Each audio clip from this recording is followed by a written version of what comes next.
అబ్బబ్బా! ఏం వర్షాలండి. 3 రోజుల నుంచి ఒకటే వర్షం అనమాట. ఎడతెరిపిలేని వర్షం. ఇంకా బట్టలైతే 2 రోజుల నుంచి అట్లాగే ఉంటున్నాయి. ఉతికినట్టు ఇంకా కిందేసేస్తుంటే ఎక్కడ ఆరతాయండి లోపల. ఈ రోజైతే కొంచెం ఒరిపిచ్చిందనమాట.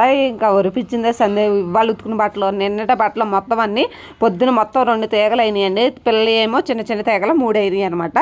సో ఇంకా బట్టలు ఆరైపోతే ఎంత చిరాకుగా అనిపిస్తుందంటే అసలు దోమలు విపరీతంగా స్మెల్లలాగా వచ్చేస్తుంది అనమాట బట్టలు ఆరైపోతే. వర్షాకాలం అందరి ఇంట్లో ఉండే ప్రాబ్లం ఇది. సో ఏం చేద్దామండి, తప్పదు కదా. వర్ష టైంలో ఒక్కొక్క కాలం ఒకలా ఉంటుంది. సో మనము పాటించుకుంటూ వెళ్ళిపోతామే. సో ఇక్కడ వచ్చేసరికి 2 రోజులు బట్టలు అన్నాను కదా, అంతకుముందు కూడా కొంచెం లైట్గా ఆరపోతే ఇంకా ఆరబెట్టేశాను.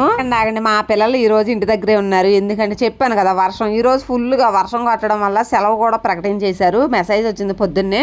సో స్కూల్ కూడా మానిపించేశాను. ఇంకా చిన్న బాబుతో పాటు పెద్ద బాబుని కూడా ఈ రోజు నుంచి స్కూల్కి పంపించేద్దాం అనుకుంటే ఇప్పుడే వర్షం అనేసి స్కూల్కి సెలవు అనేసి ఇంకా వచ్చేసింది అనమాట. ఇంకేం చేద్దామండి, ఇంటికాడే ఉన్నారు. ఫైనల్ అయితే ఇంకా పైకి వచ్చాము.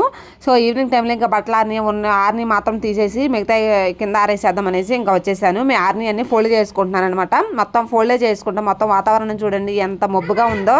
ఇక్కడన్నీ బట్టలన్నీ తీసి మడత పెట్టేసుకున్నాను. ఇంకా 2 ప్యాంట్లు అయితే ఉన్నాయి అనమాట. ఇంకా మిగిలిన అయితే వెనకమాలవి. So thank you for watching. Bye bye.